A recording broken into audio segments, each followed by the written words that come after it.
ਵਾਹਿਗੁਰੂ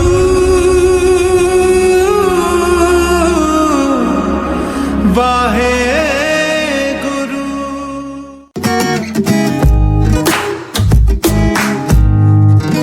सत श्री अकाल, मैं अशमीत कौर आप जी के सामने 12वीं जमात की किताब काव्य यात्रा की कविता ताजमहल जो कि प्रोफेसर मोहन सिंह द्वारा लिखी हुई है उसका सार लेके आए हैं। दुध चिट्टियां रंगदार मरमरा देगल कतके बाही सोहल पतलियां चांदियां रिश्मा सुतियां बेपरवाही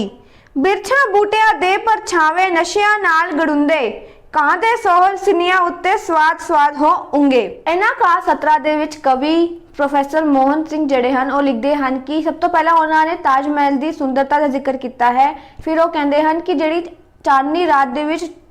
ਤਾਜ ਮਹਿਲ ਤੇ ਜਿਹੜੀ ਰੋਸ਼ਨੀ ਪੈ ਰਹੀ ਹੈ ਉਸ ਨੂੰ ਕਹਿੰਦੇ ਹਨ ਦੁੱਧ ਚਿੱਟਿਆ ਰੰਗਦਾਰ ਮਰਮਰਾ। ਜਦ ਚਾਂਦਨੀ ਰਾਤ ਦੇ ਵਿੱਚ ਤਾਜ ਮਹਿਲ ਤੇ ਜਿਹੜੀ ਚਾਂਦੀ ਰੋਸ਼ਨੀ ਪੈ ਰਹੀ ਹੈ ਐਵੇਂ ਲੱਗਦਾ ਹੈ ਕਿ ਜਿਵੇਂ ਦੁੱਧ ਚਿੱਟੀਆਂ ਰੰਗਦਾਰ ਮਰਮਰਾ ਜਿਹੜੀਆਂ ਉਸਦੀਆਂ ਸਿੱਲਾਂ ਨੇ ਉਹ ਬਾਹਾਂ ਪਾ ਕੇ ਉਸਨੂੰ ਜੱਫੀ ਪਾ ਕੇ ਗਲਵਕੜੀ ਪਾ ਕੇ ਉਸਨੂੰ ਸੁੱਤੀਆਂ ਹੋਈਆਂ ਨੇ। ਦੇ ਗਲ ਕਤਕੇ ਬਾਹੀਂ ਸੋਲ ਪਤਲੀਆਂ ਚਾਂਦੀ ਰਿਸ਼ਮਾ ਸੁੱਤੀਆਂ ਬੇਪਰਵਾਹੀ। ਉਹ ਬੇਪਰਵਾਹ ਹੋ ਕੇ ਜਿਹੜੀ ਚਾਂਦੀ ਦੀਆਂ ਸੋਲ ਤੇ ਪਤਲੀਆਂ ਰਿਸ਼ਮਾ ਜਿਹੜੀਆਂ ਪੈ ਰਹੀਆਂ ਹਨ ਤਾਜ ਮਹਿਲ ਦੇ ਉੱਪਰ ਉਹ ਬੇਪਰਵਾਹ ਹੋ ਕੇ ਸੁੱਤੀਆਂ ਹੋਈਆਂ ਹਨ। ਬਿਰਛਾ ਬੂਟਿਆਂ ਦੇ ਪਰਛਾਵੇ ਨਸ਼ਿਆਂ ਨਾਲ ਗੜੁੰਦੇ ਕਾਂ ਦੇ ਸੋਹਲ ਸਿਨੀਆਂ ਉੱਤੇ ਸਵਾਦ ਹੋਣਗੇ। ਜਿਹੜੇ ਇਰਦ ਗਿਰਦ ਦੇ ਜਿਹੜੇ ਪੌਦੇ ਹਨ ਜਿਹੜੇ ਬਿਰਛੇ ਹਨ ਉਹ ਜਿਹੜੇ ਨੇ ਉਹ ਸਵਾਦ ਵਿੱਚ ਉਹ ਕਹਿ ਰਿਹਾ ਹੈ ਕਿ ਜਦੋਂ ਉਂਗ ਰਹੇ ਹਨ ਯਾਨੀ ਕਿ ਉਹ ਵੱਧ ਰਹੇ ਹਨ ਜਿਹੜੇ ਬੂਟੇ ਜਿਹੜੇ ਹਨ ਬਿਰਛਾ ਬੂਟਿਆਂ ਦੇ ਪਰਛਾਵੇ ਨਸ਼ਿਆਂ ਨਾਲ ਗੜੁੰਦੇ ਉਹ ਮਸਤ ਹੋ ਕੇ ਨਸ਼ਿਆਂ ਦੇ ਵਿੱਚ ਸੁੱਤੇ ਹੋਏ ਹਨ ਗੜੁੰਦੇ ਹੋਏ ਹਨ ਤੇ ਜਿਹੜੀ ਕਾਂ ਦੀ ਸੋਹਲ ਜਿਹੜੀ ਛਾਤੀ ਹੈ ਉਸ ਦੇ ਉੱਪਰ ਜਿਹੜਾ ਹੈ ਮਸਤ ਹੋ ਕੇ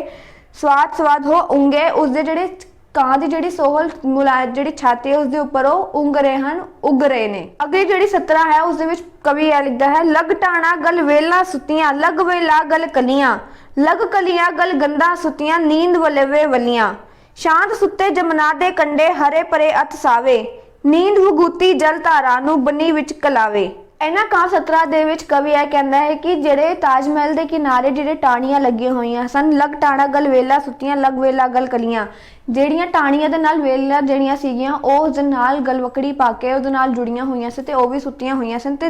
ਵੇਲਾ ਦੇ ਨਾਲ ਕਲੀਆਂ ਵੀ ਲੱਗ ਕੇ ਸੁੱਤੀਆਂ ਹੋਈਆਂ ਸਨ। ਲਗ ਕਲੀਆਂ ਗਲ ਗੰਦਾ ਸੁੱਤੀਆਂ ਨੀਂਦ ਵਲੱਵੇ ਵਲੀਆਂ ਨੀਂਦ ਜਿਹੜੀ ਹੈ ਨੀਂਦ ਦੇ ਜਿਹੜੇ ਵਲੱਵੇ ਜਿਹੜੇ ਹਨ ਉਸਦੇ ਵਿੱਚ ਜਿਹੜੀਆਂ ਕਲੀਆਂ ਨੇ ਜਿਹੜੀਆਂ ਵਲੀਆਂ ਜਿਹੜੀਆਂ ਸਾਨੂੰ ਕਹਿੰਦੇ ਲੱਕ ਕਲੀਆਂ ਗਲਗੰਦਾ ਸੁੱਤੀਆਂ ਨੀਂਦ ਵਲੱਵੇ ਵਲੀਆਂ ਨੀਂਦ ਦੇ ਜਿਹੜੇ ਵਲੱਵੇ ਦੇ ਵਿੱਚ ਵਲੀਆਂ ਜਿਹੜੀਆਂ ਸੁੱਤੀਆਂ ਨੇ ਖੁਸ਼ਬੂਦਾਰ ਜਿਹੜੀਆਂ ਕਲੀਆਂ ਹਨ ਉਹ ਵੀ ਗਲ ਲੱਗ ਕੇ ਉਸ ਦੇ ਨਾਲ ਸੁੱਤੀਆਂ ਹੋਈਆਂ ਹਨ। ਸ਼ਾਂਤ ਸੁੱਤੇ ਜਮਨਾ ਦੇ ਕੰਡੇ ਹਰੇ ਪਰੇ ਤਸਾਵੇ ਨੀਂਦ ਵਗੂਤੀ ਜਲ ਧਾਰਾ ਨੂੰ ਬਨੀ ਵਿੱਚ ਕਲਾਵੇ। ਜਮਨਾ ਦੇ ਜਿਹੜੇ ਹਰੇ ਪਰੇ ਜਿਹੜੇ ਬਹੁਤ ਹੀ ਸਾਵੇ ਜਿਹੜੇ ਕਿਨਾਰੇ ਸਨ ਉਹ ਵੀ ਸ਼ਾਂਤ ਨਾਲ ਸੁੱਤੇ ਹੋਏ ਸਨ ਤੇ ਜਦੋਂ ਬੋਲਦੇ ਨੀਂਦ ਵਗੂਤੀ ਜਲ ਧਾਰਾ ਨੂੰ ਬਨੀ ਵਿੱਚ ਕਲਾਵੇ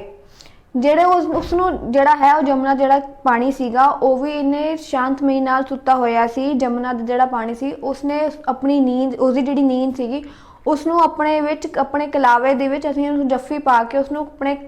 ਅੰਦਰ ਲੈ ਕੇ ਉਹ ਵੀ ਸ਼ਾਂਤੀ ਦੇ ਨਾਲ ਸੁੱਤਾ ਹੋਇਆ ਸੀ। ਅਗਲੀ ਜਿਹੜੀ 17 ਹੈ ਉਹਦੇ ਵਿੱਚ ਕਵੀ ਕਹਿੰਦਾ ਹੈ ਸੁੱਤੇ ਪਾਣੀਆਂ ਦੇ ਵਿੱਚ ਸੁੱਤਾ ਤਾਜ ਮਹਿਲ ਦਾ ਸਾਇਆ ਜਾਨੋ ਜਮਨਾ ਹਰਨ ਵਾਸਤੇ ਬੁੱਕਲ ਵਿੱਚ ਲੁਕਾਇਆ ਐ ਪਰ ਦੂ ਸਾਗਰਾ ਵੰਨੀ ਨਸਨ ਜਦੋਂ ਉਹ ਲੱਗੀ ਨੀਂਦ ਟੂਣਿਆਂ ਦੇ ਜੰਤਰ ਵਿੱਚ ਟੋਰ ਉਸਦੀ ਬੱਜੀ। ਇਹਨਾਂ ਕਾ 17 ਦੇ ਵਿੱਚ ਕਵੀ ਲਿਖਦਾ ਹੈ ਕਿ ਜਦ ਕਵੀ ਇਹ ਕਹਿੰਦਾ ਹੈ ਕਿ ਮੈਂ ਜਦ ਤਾਜ ਮਹਿਲ ਨੂੰ ਵੇਖ ਰਿਹਾ ਸੀ ਕਿਵੇਂ ਜਮਨਾ ਦੇ ਪਾਣੀ ਦੇ ਜਦੋਂ ਜਮਨਾ ਦਾ ਪਾਣੀ ਸ਼ਾਂਤਮਈ ਹੋ ਕੇ ਸੁੱਤਾ ਹੈ ਉਸਨੇ ਤਾਜ ਮਹਿਲ ਦਾ ਜਿਹੜਾ ਦ੍ਰਿਸ਼ ਹੈ ਆਪਣੇ ਪਾਣੀ ਦੇ ਵਿੱਚ ਉਸਨੂੰ ਉਸਦਾ ਜਿਹੜਾ ਤਾਜ ਮਹਿਲ ਦਾ ਪਰਛਾਵਾ ਆਪਣੇ ਵਿੱਚ ਲੁਕਾਇਆ ਹੋਇਆ ਉਹ ਵੀ ਉਸ ਐਵੇਂ ਲੱਗ ਰਿਹਾ ਸੀ ਕਿ ਤਾਜ ਮਹਿਲ ਵੀ ਉਸ ਦੇ ਨਾਲ ਸੁੱਤਾ ਹੋਇਆ ਹੈ। ਤਦ ਕਵੀ ਕਹਿੰਦਾ ਹੈ ਕਿ ਸੁੱਤੇ ਪਾਣੀਆਂ ਦੇ ਵਿੱਚ ਸੁੱਤਾ ਤਾਜ ਮਹਿਲ ਦਾ ਸਾਇਆ ਜਾਨੋ ਜਮਨਾ ਹਰਨ ਵਾਸਤੇ ਬੁੱਕਲ ਵਿੱਚ ਲੁਕਾਇਆ ਕਿ ਤਾਜ ਮਹਿਲ ਦਾ ਜਿਹੜਾ ਪਰਛਾਵਾ ਸੀ ਜਿਹੜਾ ਤਾਜ ਮਹਿਲ ਦਾ ਸਾਇਆ ਸੀ ਉਹ ਵੀ ਜਮਨਾ ਦੇ ਪਾਣੀ ਦੇ ਵਿੱਚ ਐਵੇਂ ਕਿ ਜਮਨਾ ਨੇ ਆਪਣੇ ਨਾਲ ਉਹਨੂੰ ਵੀ ਸੁਆ ਲਿਆ ਹੈ ਤਾਜ ਮਹਿਲ ਵੀ ਸੁੱਤਾ ਹੋਇਆ ਹੈ।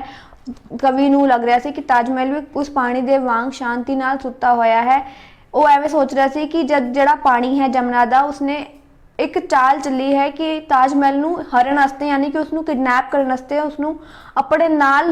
ਲਿਜਾਣ ਵਾਸਤੇ ਆਪਣੇ ਨਾਲ ਉਹਨੂੰ ਸਵਾਇਆ ਹੈ ਆਪਣੇ ਬੁੱਕਲ ਵਿੱਚ ਉਸਨੇ ਆਪਣੀ ਗਲਵਕੜੀ ਪਾ ਕੇ ਤਾਜ ਮਹਿਲ ਨੂੰ ਸਵਾਇਆ ਹੈ। ਅਗਲੀ 17 ਦੇ ਵਿੱਚ ਕਵੀ ਲਿਖ ਕਹਿੰਦਾ ਹੈ ਐ ਪਰ ਦੂ ਸਾਗਰਾ ਵੰਨੀ ਨਸਨ ਜਦੋਂ ਉਹ ਲੱਗੀ ਨੀਂਦ ਟੂਣਿਆਂ ਦੇ ਜੰਤਰ ਵਿੱਚ ਟੋਰ ਉਸਦੀ ਬੱਜੀ। ਇਹਦੇ ਵਿੱਚ ਕਵੀ ਕਹਿੰਦਾ ਹੈ ਕਿ ਜਦੋਂ ਤਾਜ ਮਹਿਲ ਨੂੰ ਐਵੇਂ ਲੱਗਿਆ ਉਸਨੂੰ ਕਿ ਹੁਣ ਮੈਂ ਤਾਜ ਮਹਿਲ ਨੂੰ ਲੈ ਕੇ ਨੱਸ ਸਕਦੀ ਹਾਂ ਭੱਜ ਸਕਦੀ ਹਾਂ ਸਾਗਰਾਂ ਦੇ ਵੱਲ ਜਦੋਂ ਉਸਨੂੰ ਤਾਜ ਮਹਿਲ ਨੂੰ ਲੈ ਕੇ ਭੱਜਣ ਲੱਗੀ ਸੀ ਤਾਂ ਉਸਦੀ ਜਿਹੜੀ ਨੀਂਦ ਹੈ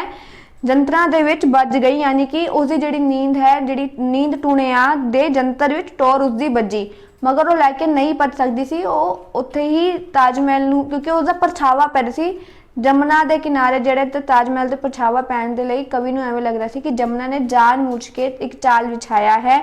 ताकि वो उसनों लिजा सके, मगर जिवें ही उसनों लिजाण लगी उसकी नींद खुल गई, वो नहीं लिजा पाई ताज महल नूं। अगली सतरा दे विच कवि कहंदा है, सुत्ते इस चौगिरदे अंदर मैं कल्ला एक जागा, जग रहीआं दो अखां मेरियां चुप चुप वांग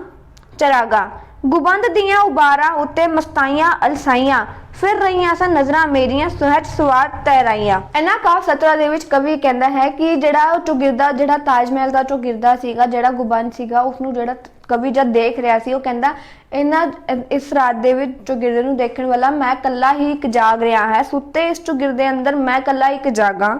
जग रहीआं दो अखां मेरियां चुप चुप वांग चरागा, मेरियां ਜਿਹੜੀਆਂ ਦੋ ਅੱਖਾਂ ਨੇ ਉਹ ਵੀ ਜਾਗ ਰਹੀਆਂ ਹਨ, ਉਹ ਵੀ ਇਸ ਚੌਗਿਰਦੇ ਨੂੰ,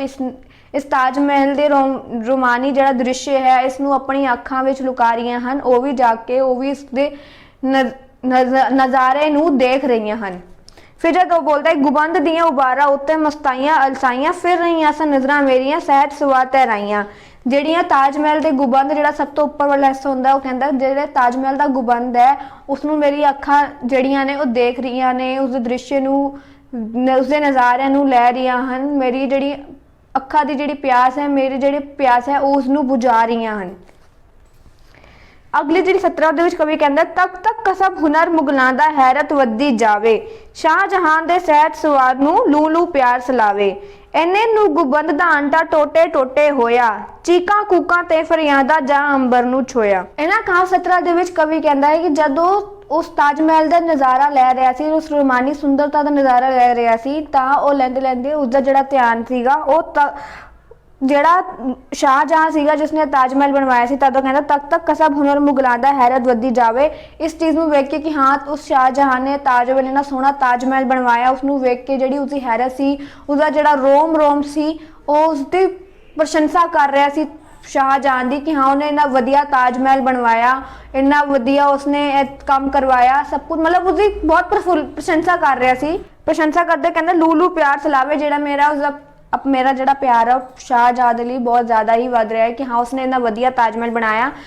मगर जो बोलते इन्ने नूं गुबंद आंदा टोटे टोटे होया, जिहड़ियां उसदा अखां दे सामने इवें एक दृश्य आया कि जिहड़ा गुबंद जिहड़ा आंडा सीगा ताजमहल दा जिहड़ा सब तो उपर वाला हिस्सा हुंदा है गुबंद, उसका जिहड़ा आंडा है वो टुट गया है, वो टोटे टोटे हो गया है। तो यही सोच के वो जिहड़ी रूह है वो चीका मारन लग गया, चीका चिहाड़ा मच गया, क्योंकि उस चीक चिहाड़े दे विच उन्हां मजदूरनियां दी आवाज़ सी जिन्हां ने इस ताजमहल बनाउण दे विच अपना हिस्सा दिता सी। जदों बोलदा चीकां कूकां ते फरियादा जा अंबर नूं छोया, इन्नी चीक चिहाड़ा मच गया कि अंबर तक उसकी आवाज़ पहुँच गई, आकाश तक उसकी आवाज़ पहुँच गई, क्योंकि उस चीक चिहाड़े के पिछे उन्हां मजदूरां उन्हां गरीबां दी आवाज़ सी जिन्हां ने इस ताजमहल बनाउण दे विच अपना हिस्सा भी दिता सी। अगली जिहड़ी 17 है उहदे विच कवि कहंदा है, हर मजदूरनियां दा वग्या नाल मजदूर हज़ारा, ਚੱਕੀ ਕਈਆਂ ਦੁਰਮਟ ਤੇਸੇ ਬੱਜੇ ਵਿੱਚ ਵਗਾਰਾ, ਦੂਦੀਆਂ ਨਾਲ ਪਲਮੱਦੇ ਬੱਚੇ ਕੰਮੀ ਰੁਜੀਆਂ ਮਾਵਾਂ, ਅੱਖਾਂ ਦੇ ਵਿੱਚ ਛਲਕਣ ਅਥਰੂ ਹਿੱਕਾਂ ਦੇ ਵਿੱਚ ਆਹਾਂ। ਇਹਨਾਂ ਖਾਸ 17 ਦੇ ਵਿੱਚ ਕਵੀ ਨੇ ਇਹ ਦੱਸਿਆ ਹੈ ਕਿ ਸਭ ਤੋਂ ਪਹਿਲਾਂ ਤਾਂ ਉਸਨੇ ਉਹਨਾਂ ਗਰੀਬ ਮਜ਼ਦੂਰੀਆਂ ਦੇ ਹਾਲਾਤਾਂ ਦਾ ਜ਼ਿਕਰ ਕੀਤਾ ਹੈ ਜਿਨ੍ਹਾਂ ਨੇ ਤਾਜ ਮਹਿਲ ਬਣਾਉਣ ਵਿੱਚ ਆਪਣਾ ਹਿੱਸਾ ਦਿੱਤਾ ਸੀ। ਤਾਂ ਉਹ ਕਵੀ ਇਹ ਕਹਿੰਦਾ ਹੈ ਕਿ ਉਹਨਾਂ ਮਜ਼ਦੂਰੀਆਂ ਦਾ ਜਦੋਂ ਉਸਨੇ ਦੇਖਿਆ, ਉਸਦੇ ਅੱਖਾਂ ਦੇ ਸਾਹਮਣੇ ਉਹ ਦ੍ਰਿਸ਼ ਆਇਆ ਕਿ ਜਿਹੜਾ ਗੁਬੰਦ ਦਾ ਜਿਹੜਾ ਤਾਜ ਮਹਿਲ ਦਾ ਗੁਬੰਦ ਸੀ उसका जिहड़ा आंडा है वो टुट गया है, वो टोटे टोटा हो गया है। तो उसके ही पिछे उसना मजदूरियां की चीकां की आवाज़ भी उसनूं सुनाई देंदी है। तो वह कहता कि जिन्हां मजदूरियां ने उन्हां गरीबां ने जिन्हां ताज महल दे विच अपना हिस्सा दिता सी बनाउण दे लई, उन्हां गरीब दा जिहड़ा उन्होंने जिहड़ी मेहनत सीगी वो सारा पानी दे नाल बह गया एक तरीके दे नाल, क्योंकि वो आंडा टुट गया तो उन्हां दी मेहनत भी मिट्टी विच चली गई। हड़ मजदूरियां दा वग्या नाल मजूर हज़ारा, ਚੱਕੀ ਕਈਆਂ ਦੁਰਮਟ ਤੇਸੇ ਬੱਜੇ ਵਿੱਚ ਵੰਗਾਰਾਂ, ਜਿਹੜੇ ਉਹਨਾਂ ਨੇ ਚੱਕੀ ਜਿਹੜੀ ਚੁੱਕੀ ਹੋਈ ਹੈ, ਤੇਸੇ ਦੁਰਮਟ ਕਈਆਂ ਜਿਹੜੀ ਹੈ, ਜਿਵੇਂ ਮਜ਼ਦੂਰ ਜਿਹੜੇ ਕੰਮ ਕਰਦੇ ਹਨ ਬਣਾਉਣ ਦੇ ਲਈ, ਉਹਨਾਂ ਦੇ ਸਿਰ ਤੇ ਚੱਕੀ ਕਹੀਏ ਜੋ ਵੀ ਉਹ ਚੱਕਦੇ ਸਨ ਉਹ ਸਾਰਾ ਸਮਾਨ ਉਹਨਾਂ ਨੇ ਚੁੱਕਿਆ ਹੋਇਆ ਹੈ। ਇਹ ਸਾਰਾ ਦ੍ਰਿਸ਼ ਕਵੀ ਦੇ ਅੱਖਾਂ ਸਾਹਮਣੇ ਆ ਰਿਹਾ ਹੈ ਕਿ ਕਿਵੇਂ ਉਹ ਗਰੀਬ ਮਜ਼ਦੂਰੀਆਂ ਮਿਹਨਤ ਕਰ ਰਹੇ ਹਨ ਆਪਣੇ ਪੇਟ ਪਾਲਣ ਵਾਸਤੇ, ਆਪਣੇ ਬੱਚਿਆਂ ਦਾ ਪੇਟ ਪਾਲਣ ਵਾਸਤੇ, ਉਹ ਕਿਵੇਂ ਮਿਹਨਤ ਕਰ ਰਹੇ ਹਨ। ਤੇ ਉਹ ਸਾਰਾ ਜਿਹੜੀ ਗੁੰਬਦ ਦਾ ਆਂਡਾ ਟੁੱਟਣ ਤੋਂ ਬਾਅਦ ਉਹਨਾਂ ਦੀ ਜਿਹੜੀ ਮਿਹਨਤ ਹੈ ਉਹ ਮਿੱਟੀ ਵਿੱਚ ਮਿਲ ਚੁੱਕੀ ਹੈ। ਜਦ ਉਹ ਮਿਹਨਤ ਕਰ ਰਹੇ ਹਨ, ਉਹਨਾਂ ਨੇ ਚੱਕੀ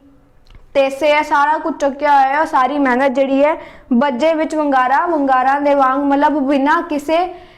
ਮਜ਼ਦੂਰੀ ਜਿਹੜਾ ਉਹਨਾਂ ਨੂੰ ਪੈਸੇ ਦਿੱਤੇ ਜਾਂਦੇ ਸੀ। ਉਹ ਵੀ ਜਿਵੇਂ ਅਸੀਂ ਹੁਣ ਮਜ਼ਦੂਰ ਜਿਹੜੇ ਕੰਮ ਕਰਦੇ ਹਨ ਉਹਨਾਂ ਨੂੰ ਪੈਸੇ ਦਿੱਤੇ ਜਾਂਦੇ ਹਨ, ਪਰ ਉਹਨਾਂ ਨੇ ਜਦ ਤਾਜ ਮਹਿਲ ਬਣਾਉਣ ਦੇ ਵਿੱਚ ਆਪਣਾ ਹਿੱਸਾ ਦਿੱਤਾ ਸੀ, ਉਹਨਾਂ ਨੂੰ ਪੈਸੇ ਨਹੀਂ ਦਿੱਤੇ ਜਾਂਦੇ ਸੀ, ਸਿਰਫ ਉਹਨਾਂ ਤੋਂ ਹੀ ਕੰਮ ਕਰਾਇਆ ਜਾਂਦਾ ਸੀ, ਸਿਰਫ ਸਾਰਾ ਦਿਨ ਮਜ਼ਦੂਰੀ ਕਰਾਈ ਜਾਂਦੀ ਸੀ, ਬਿਨਾਂ ਕਿਸੇ ਪੈਸੇ ਤੋਂ, ਬਿਨਾਂ ਕਿਸੇ ਚੀਜ਼ ਤੋਂ ਉਹਨਾਂ ਤੋਂ ਕੰਮ ਕਰਾਇਆ ਜਾਂਦਾ ਸੀ। ਜਦ ਉਹ ਬੋਲਦਾ ਕਿ ਦੁੱਧੀਆਂ ਨਾਲ ਪਲਮਦੇ ਬੱਚੇ ਕੰਮੀ ਰੁੱਝੀਆਂ ਮਾਵਾਂ,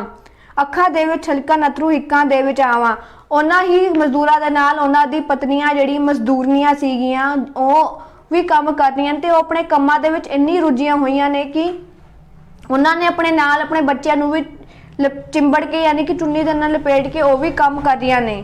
ਉਹਨਾਂ ਨੂੰ ਇੰਨਾ ਟਾਈਮ ਨਹੀਂ ਹੈ ਕਿ ਉਹ ਆਪਣੇ ਬੱਚਿਆਂ ਨਾਲ ਖੇਲਣ ਜਾਂ ਉਹਨਾਂ ਨੂੰ ਕੁਝ ਖਵਾ ਪਿਲਾ ਸਕਣ, ਕਿਉਂਕਿ ਉਹਨਾਂ ਨੂੰ ਮਜ਼ਦੂਰੀ ਹੀ ਕਰਨੀ ਪੈਂਦੀ ਸੀ, ਉਹਨਾਂ ਨੂੰ ਪੈਸੇ ਵੀ ਨਹੀਂ ਦਿੱਤੇ ਜਾਂਦੇ ਸੀ। ਇਹ ਸਾਰਾ ਦ੍ਰਿਸ਼ ਕਵੀ ਦੀ ਅੱਖਾਂ ਦੇ ਸਾਹਮਣੇ ਆ ਰਿਹਾ ਹੈ ਕਿ ਕਿਵੇਂ ਉਹ ਦੇਖ ਪਾ ਰਿਹਾ ਕਿ ਉਹ ਜਿਹੜੀਆਂ ਮਾਵਾਂ ਨੇ ਆਪਣੇ ਬੱਚਿਆਂ ਨੂੰ ਨਾ ਕੁਝ ਖਵਾ ਪਾ ਰਹੀਆਂ ਨੇ, ਸਿਰਫ ਉਹ ਕੰਮ ਕਰੀ ਜਾ ਰਹੀਆਂ ਨੇ ਤੇ ਆਪਣੇ ਨਾਲ ਉਹਨਾਂ ਨੂੰ ਰੱਖ ਰਹੀਆਂ ਨੇ, ਤੇ ਉਹਨਾਂ ਦੀ ਅੱਖਾਂ ਵਿੱਚੋਂ ਹੰਝੂ ਵੀ ਵਹਿ ਰਹੇ ਹਨ ਤੇ ਉਹਨਾਂ ਦੇ ਜਿਹੜੇ ਹੌਂਕੇ ਸੀਗੇ ਉਹ ਵੀ ਹਿੱਕਾ ਮਾਰ ਰੋ ਰਹੇ ਸਨ। ਅਗਲੀ ਜਿਹੜੀ 17 ਦੇ ਵਿੱਚ ਕਵੀ ਕਹਿੰਦਾ ਹੈ, ਬੌਂਕਿਆਂ ਵਰਗੇ ਪੇਟ ਉਹਨਾਂ ਦੇ, ਤੁੱਕਿਆਂ ਵਰਗੇ ਗਾਟੇ, ਛਾਲੇ ਛਾਲੇ ਹੱਥ ਉਹਨਾਂ ਦੇ, ਪੈਰ ਬਿਆਈਆਂ ਪਾਟੇ, ਫਿਰ ਵੀ ਕੰਮ ਕਰਾਵਣ ਵਾਲੇ ਮਾਰ ਕੇ ਛਾਂਟਾ, ਮਾਸੂਮਾਂ ਦੇ ਪਿੰਡਿਆਂ ਉੱਤੇ ਚਾੜੀ ਜਾਨ ਸਲਾਟਾ। ਇਹਨਾਂ ਕਾਵ 17 ਦੇ ਵਿੱਚ ਕਵੀ ਨੇ ਉਹਨਾਂ ਗਰੀਬ ਮਜ਼ਦੂਰਾਂ ਦਾ ਹੀ ਜ਼ਿਕਰ ਕਰਦੇ ਹੋਏ ਦੱਸਿਆ ਹੈ ਕਿ ਜਿਹੜੇ ਉਹਨਾਂ ਤੋਂ ਕੰਮ ਕਰਾ ਰਹੇ ਸਨ, ਜਿਹੜੇ ਸ਼ਾਹਜਹਾਂ ਨੇ ਆਪਣੇ ਥੱਲੇ ਰੱਖੇ ਹੋਏ ਸਨ, ਕਿ ਜਿਹੜੇ ਉਹਨਾਂ ਤੋਂ ਕੰਮ ਕਰਵਾ ਰਹੇ ਸਨ, ਉਹ ਵੀ ਉਹਨਾਂ ਨੂੰ ਇੰਨਾ ਤਹਿਸੀਲ ਕਰਦੇ ਸਨ, ਇੰਨਾ ਮਾਰਦੇ ਸਨ ਕਿ ਉਹਨਾਂ ਨੂੰ ਮਜ਼ਦੂਰੀ ਨਾ ਦਿੰਦੇ ਹੋਏ ਸਿਰਫ ਕੰਮ ਕਰਾਉਂਦੇ ਸਨ। ਉਹ ਕਹਿੰਦੇ ਸੀ, ਕਵੀ ਦਾ ਇਹਦੇ ਵਿੱਚ ਇਹ ਕਹਿਣਾ ਹੈ ਕਿ ਜਿਹੜੇ ਮਜ਼ਦੂਰੀਆਂ ਕੰਮ ਕਰ ਰਹੇ ਹਨ, ਬੌਂਕਿਆਂ ਵਰਗੇ ਪੇਟ ਉਹਨਾਂ ਦੇ, ਤੁੱਕਿਆਂ ਵਰਗੇ ਗਾਟੇ, ਛਾਲੇ ਛਾਲੇ ਹੱਥ ਉਹਨਾਂ ਦੇ, ਪੈਰ ਬਿਆਈਆਂ ਪਾਟੇ, ਕਿ ਉਹਨਾਂ ਦਾ ਜਿਹੜਾ ਪੇਟ ਹੈ ਉਹ ਇੱਕ ਢੋਲ ਦੇ ਜਿਹੜਾ ਚਮੜਾ ਹੁੰਦਾ ਹੈ ਬਿਲਕੁਲ ਪਤਲਾ ਵਾਲਾ, ਉਹਨਾਂ ਦੇ ਉਸਦੇ ਵਰਗਾ ਉਹਨਾਂ ਦਾ ਪੇਟ ਹੋ ਚੁੱਕਿਆ ਹੈ, ਕਿਉਂਕਿ ਉਹ ਕੁਝ ਖਾਂਦੇ ਵੀ ਨਹੀਂ ਹਨ, ਉਹਨਾਂ ਨੂੰ ਦਿਹਾੜੀ ਵੀ ਨਹੀਂ ਦਿੱਤੀ ਜਾਂਦੀ, ਪੈਸੇ ਵੀ ਨਹੀਂ ਦਿੱਤੇ ਜਾਂਦੇ, ਤੇ ਜੋੜਾ ਥੋੜਾ ਬਹੁਤ ਬਾਅਦ ਵਿੱਚ ਦਿੰਦੇ ਵੀ ਨੇ ਤਾਂ ਵੀ ਉਹ ਬਹੁਤ ਹੀ ਘੱਟ ਦਿੰਦੇ ਨੇ ਤਾਂ ਕਿ ਉਹ ਕੁਝ ਮਿਹਨਤ ਕਰ ਸਕਣ ਤੇ ਅਗਲੇ ਦਿਨ ਫਿਰ ਆ ਸਕਣ। ਇਸ ਕਰਕੇ ਜਿਹੜੇ ਉਹਨਾਂ ਤੋਂ ਕੰਮ ਕਰਾ ਰਹੇ ਸੀ ਉਹਨਾਂ ਨੂੰ ਦਿਹਾੜੀ ਨਹੀਂ ਦਿੰਦੇ ਹੋਏ ਥੋੜਾ ਹੀ ਖਾਣ ਨੂੰ ਦਿੰਦੇ ਸਨ। ਉਹ ਕਹਿੰਦੇ ਉਹਨਾਂ ਦਾ ਜਿਹੜਾ ਕਵੀ ਕਹਿੰਦਾ ਕਿ ਜਿਹੜਾ ਉਹਨਾਂ ਦਾ ਪੇਟ ਹੈ ਉਹਨਾਂ ਮਜ਼ਦੂਰਾਂ ਦਾ, ਜਿਹੜਾ ਮਜ਼ਦੂਰੀਆਂ ਉੱਥੇ ਕੰਮ ਕਰ ਰਹੇ ਉਹਨਾਂ ਨੇ ਗਰੀਬਾਂ ਦਾ ਜਿਹੜਾ ਪੇਟ ਹੈ ਉਹ ਇੱਕ ਢੋਲ ਦੇ ਜਿਹੜਾ ਬਿਲਕੁਲ ਪਤਲਾ ਜਿਹਾ ਚਮੜਾ ਹੁੰਦਾ ਉਹਨਾਂ ਦੇ ਵਰਗੇ ਲੱਗ ਰਿਹਾ ਹੈ, ਬੌਂਕਿਆਂ ਵਰਗੇ ਪੇਟ ਉਹਨਾਂ ਦੇ, ਤੇ ਜਿਹੜੇ ਉਹਨਾਂ ਦੇ ਗਾਟੇ ਹਨ ਉਹ ਤੀਲੀ ਦੇ ਵਾਂਗ ਹੋ ਚੁੱਕੇ ਹਨ, ਸੁੱਕ ਚੁੱਕੇ ਹਨ, ਪਾਣੀ ਪੀਣ ਨੂੰ ਵੀ ਨਹੀਂ ਦਿੰਦੇ। ਜਿਹੜੇ ਉਹਨਾਂ ਦੇ ਪੈਰ ਹਨ ਉਹ ਵੀ ਮਤਲਬ ਉਹਨਾਂ ਦੀ ਹਾਲਤ ਵੀ ਖਰਾਬ ਹੋ ਚੁੱਕੀ, ਹੱਥ ਦੇ ਵਿੱਚ ਵੀ ਛਾਲੇ ਪੈ ਚੁੱਕੇ ਹਨ, ਛਾਲੇ ਛਾਲੇ ਹੱਥ ਉਹਨਾਂ ਦੇ, ਪੈਰ ਬਿਆਈਆਂ ਪਾਟੇ, ਕਿਉਂਕਿ ਉਹਨੀ ਗਰਮੀ ਦੇ ਵਿੱਚ ਕੰਮ ਕਰ ਰਹੇ ਹਨ, ਪੱਥਰ ਵਗੈਰਾ ਉਹਨਾਂ ਦੇ ਨਾਲ ਕੰਮ ਕਰਕੇ ਵੀ ਉਹਨਾਂ ਦੇ ਜਿਹੜੇ ਪੈਰ ਵੀ ਫਟ ਚੁੱਕੇ ਨੇ, ਹੱਥਾਂ ਦੇ ਵਿੱਚ ਛਾਲੇ ਵੀ ਪੈ ਚੁੱਕੇ ਹਨ। ਫਿਰ ਉਹ ਕਹਿੰਦਾ, ਫਿਰ ਵੀ ਕੰਮ ਕਰਾਵਣ ਵਾਲੇ ਮਾਰ ਕੇ ਛਾਂਟਾ, ਜਿਹੜੇ ਉਹਨਾਂ ਤੋਂ ਕੰਮ ਕਰਵਾ ਰਹੇ ਸਨ ਉਹਨਾਂ ਤੇ ਬਿਲਕੁਲ ਵੀ ਰੱਤੀ ਭਰ ਵੀ ਉਹਨਾਂ ਤੇ ਤਰਸ ਨਹੀਂ ਕਰਦੇ, ਨਾ ਕੁਝ ਖਾਣ ਨੂੰ ਦਿੰਦੇ, ਨਾ ਕੁਝ ਪੀਣ ਨੂੰ ਦਿੰਦੇ, ਉਹਨਾਂ ਤੇ ਬਿਲਕੁਲ ਵੀ ਉਹਨਾਂ ਨੂੰ ਤਰਸ ਨਹੀਂ ਆਂਦਾ ਕਿ ਉਹ ਸਾਰਾ ਦਿਨ ਕੰਮ ਕਰਦੇ ਹਨ, ਬਿਲਕੁਲ ਵੀ ਤਰਸ ਨਾ ਖਾਂਦੇ, ਉਹਨਾਂ ਤੋਂ ਕੰਮ ਕਰਵਾਉਂਦੇ ਹਨ, ਉਹਨਾਂ ਨੂੰ ਛਾਂਟੇ ਮਾਰਦੇ ਹਨ, ਜਿਹਨੂੰ ਹੰਟਰ ਵੀ ਕਿਹਾ ਜਾਂਦਾ, ਉਹ ਮਾਰ ਕੇ ਛਾਂਟਾ ਉਹਨਾਂ ਤੋਂ ਕੰਮ ਕਰਾਉਂਦੇ ਹਨ। ਮਾਸੂਮਾਂ ਦੇ ਪਿੰਡਿਆਂ ਉੱਤੇ ਚਾੜੀ ਜਾਨ ਸਲਾਟਾਂ, ਉਹਨਾਂ ਦੇ ਪਿੰਡਿਆਂ ਉੱਤੇ ਉੱਪਰ ਮਾਰਦੇ ਹਨ ਤੇ ਉਹਨਾਂ ਤੋਂ ਕੰਮ ਕਰਵਾਈ ਜਾਂਦੇ ਹਨ ਜ਼ਬਰਦਸਤੀ। ਅਗਲੀ 17 ਦੇ ਵਿੱਚ ਕਵੀ ਕਹਿੰਦਾ, ਏਦਾਂ ਮਜ਼ਦੂਰਾਂ ਦੀ ਝਾਕੀ ਜਦ ਮੈਨੂੰ ਦਿਸ ਆਈ, ਨਾਲ ਪੀੜ ਦੇ ਕਲਵਲ ਹੋ ਕੇ ਰੂਹ ਮੇਰੀ ਕੁਰਲਾਈ, ਕਿ ਉਹ ਹੁਸਨ ਹੈ ਸੱਚਮੁੱਚ ਜਾਂ ਉਂਝ ਹੀ ਛਲਦਾ, ਲੱਖ ਗਰੀਬਾਂ ਮਜ਼ਦੂਰਾਂ ਦੇ ਹੰਝੂਆਂ ਤੇ ਜੋ ਪਲਦਾ। ਇਹਨਾਂ 17 ਦੇ ਵਿੱਚ ਕਵੀ ਜਦ ਆਖਰੀ 17 ਦੇ ਵਿੱਚ ਕਹਿੰਦਾ ਹੈ ਕਿ ਜਦ ਮੈਨੂੰ ਇਹ ਦ੍ਰਿਸ਼ ਦੇਖਣ ਨੂੰ ਮਿਲਿਆ ਕਿਵੇਂ ਉਹਨਾਂ ਗਰੀਬ ਮਜ਼ਦੂਰੀਆਂ ਦੇ ਨਾਲ ਜ਼ੁਲਮ ਹੋਏ, ਉਹਨਾਂ ਨੇ ਇੰਨੀ ਮਿਹਨਤ ਵੀ ਕੀਤੀ ਇਸ ਸੁੰਦਰ ਤਾਜ ਮਹਿਲ ਨੂੰ ਬਣਾਉਣ ਵਾਸਤੇ। ਇਸ ਜਿਹੜਾ ਤਾਜ ਮਹਿਲ ਸੱਚੀ ਸੁੰਦਰ ਹੈ ਵੀ ਜਾਂ ਨਹੀਂ, ਉਹ ਕਹਿੰਦਾ ਹੈ ਕਿ ਏਦਾਂ ਮਜ਼ਦੂਰਾਂ ਦੀ ਝਾਕੀ ਜਦ ਮੈਨੂੰ ਦਿਸ ਆਈ, ਨਾਲ ਪੀੜ ਦੇ ਕਲਵਲ ਹੋ ਕੇ ਰੂਹ ਮੇਰੀ ਕੁਰਲਾਈ। ਇਹਨਾਂ ਮਜ਼ਦੂਰਨੀਆਂ ਦੀ, ਉਹਨਾਂ ਗਰੀਬਾਂ ਦੇ ਉੱਪਰ ਜਿਹੜੇ ਜ਼ੁਲਮ ਹੋਏ, ਜਦ ਉਹਨਾਂ ਦੀ ਝਾਕੀ ਜਦ ਮੈਨੂੰ ਮੇਰੇ ਅੱਖਾਂ ਸਾਹਮਣੇ ਆਈ ਕਿ ਹਾਂ ਉਹਨਾਂ ਨੇ ਕਿਵੇਂ ਮਿਹਨਤ ਕੀਤੀ, ਕਿਵੇਂ ਉਹਨਾਂ ਨਾਲ ਜ਼ੁਲਮ ਕੀਤੇ ਗਏ ਸੀ, ਜਦ ਉਹ ਦ੍ਰਿਸ਼ ਮੈਂ ਦੇਖਿਆ ਤੇ ਮੇਰੀ ਜਿਹੜੀ ਰੂਹ ਹੈ, ਮੇਰੀ ਜਿਹੜੀ ਆਤਮਾ ਹੈ ਉਹ ਕੁਰਲਾ ਉੱਠੀ, ਉਹ ਚੀਕਾਂ ਮਾਰਨ ਲੱਗੀ, ਉਹ ਤੜਫ ਗਈ ਕਿ ਕਿਵੇਂ ਉਹਨਾਂ ਨੇ ਜ਼ੁਲਮ ਬਰਦਾਸ਼ਤ ਕੀਤਾ ਸੀ ਉਸ ਵੇਲੇ, ਕਿਵੇਂ ਸੁੰਦਰ ਤਾਜ ਮਹਿਲ ਨੂੰ ਬਣਾਉਣ ਵਿੱਚ ਆਪਣਾ ਹਿੱਸਾ ਦਿੱਤਾ ਸੀ। फिर वो बोलता की हो हुसन हुसन है सचमुच या उंज ही छलदा लख गरीबा मजदूरां दे हंजुआं ते जो पलदा कि जिहड़ा है हुसन है यानी कि जिहड़ा खूबसूरत ताजमहल बनया होया है यह हुसन सच्ची विच खूबसूरत है भी या फिर एक दिखावा है इनू एक छलावे की तरह सानू दिखाया गया या उंज ही है छलदा एक दिखावा है एक दृश्य साडे अखां सामने बनाया गया कि हाँ ताजमहल काफ़ी ज़्यादा खूबसूरत है। ਇਹਦੇ ਪਿੱਛੇ ਉਹਨਾਂ ਲੱਖਾਂ ਗਰੀਬਾਂ ਮਜ਼ਦੂਰਾਂ ਦੇ ਹੰਝੂ ਛਿਪੇ ਹੋਏ ਹਨ ਜਿਨ੍ਹਾਂ ਨੇ ਇੱਥੇ ਜ਼ੁਲਮ ਵੀ ਸਹੇ ਹੈ ਤੇ ਤਾਜਮਹਿਲ ਨੂੰ ਬਣਾਉਣ ਵਿੱਚ ਆਪਣਾ ਹਿੱਸਾ ਵੀ ਦਿੱਤਾ ਹੈ। ਲੱਖ ਗਰੀਬਾਂ ਮਜ਼ਦੂਰਾਂ ਤੇ ਹੰਝੂਆਂ ਤੇ ਜੋ ਪਲਦਾ ਉਹਨਾਂ ਲੱਖਾਂ ਗਰੀਬਾਂ ਮਜ਼ਦੂਰਾਂ ਦੇ ਹੰਝੂਆਂ ਤੇ ਜੋ ਪਲ ਰਿਹਾ ਹੈ ਇਹ ਤਾਜਮਹਿਲ ਉੱਥੇ ਹੀ ਖੜਾ ਹੈ। ਇਸ ਦੇ ਵਿੱਚ ਕਵੀ ਨੇ ਆਪਣੀ ਅੰਤਲੀ ਸਤਰਾ ਦੱਸੀ ਹੋਈ ਹੈ। ਇਹ ਪੂਰੀ ਜਿਹੜੀ ਕਵਿਤਾ ਹੈ ਕਵੀ ਨੇ ਤਾਜਮਹਿਲ ਦੀ ਸੁੰਦਰਤਾ ਦਾ ਜ਼ਿਕਰ ਕਰਦੇ ਹੋਏ ਦੱਸੀ ਹੈ ਕਿ ਕਿਵੇਂ ਤਾਜਮਹਿਲ ਜਦੋਂ ਗਿਆ ਦੇਖਣ ਕਿ ताजमहल कितना सोहना है कि वो जमुना के किनारे सुता हुआ पूरा दृश्य दसते हुए जब उसकी अखा सामने उन्होंने लखा गरीबा मजदूरों का दृश्य आया कि किवें उन्होंने उपर जुल्म सहे गए उन्होंने किवें बर्दाश्त किए उन्होंने किवें जबरदस्ती काम कराया जाता सी उन्होंने जिहड़ी उन्होंने मजदूरी सी वो भी नहीं दी जाती सिर्फ और सिर्फ जबरदस्ती काम कराया जाता सी। पूरी कविता दे विच कवि ने इन्हां दृश्यां बारे दसदे हुए ताजमहल का जिक्र किया है। हुण असीं वधदे हां औखे शब्दां वल। पहला गंदा खुशबुआं, दूसरा हुनर कला, तीसरा हैरत हैरानी। हुण असीं वधदे हां प्रश्न उत्तर वल। प्रश्न पहला कवि ताजमहल की खूबसूरती नूं किस दृष्टि नाल वेखदा है। कवि ताजमहल की जिहड़ी खूबसूरती है उन्हां गरीब मजदूरियां की उसारी की दृष्टि नाल देखदा है जिन्हां ने इस ताजमहल की बनाउण विच अपना हिस्सा दिता सी। कवि के अनुसार जिहड़ा है यह ताजमहल खूबसूरत नहीं बदसूरत है क्योंकि यह जिहड़ी ताजमहल बनिया है यह खूबसूरती का दृश्य नहीं दिखाता उन्हां गरीब मजदूरां उपर जिहड़ा जुल्म होया सी उन्हां दा जिक्र करते हुए यह ताजमहल बनया होया है। तो कवि के अनुसार यह ताजमहल खूबसूरत नहीं है एक दिखावा है एक छलावा है जो कि बदसूरत है। प्रश्न दूसरा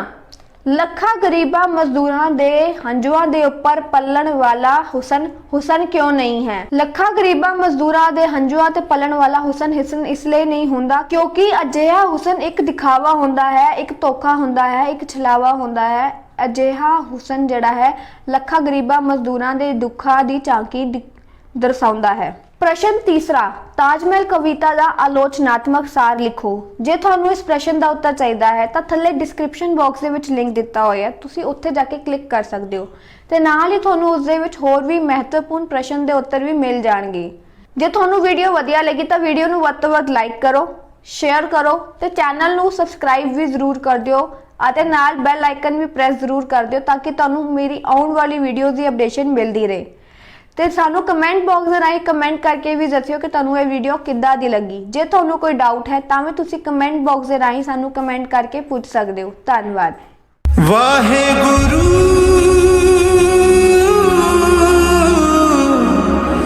ਵਾਹਿਗੁਰੂ।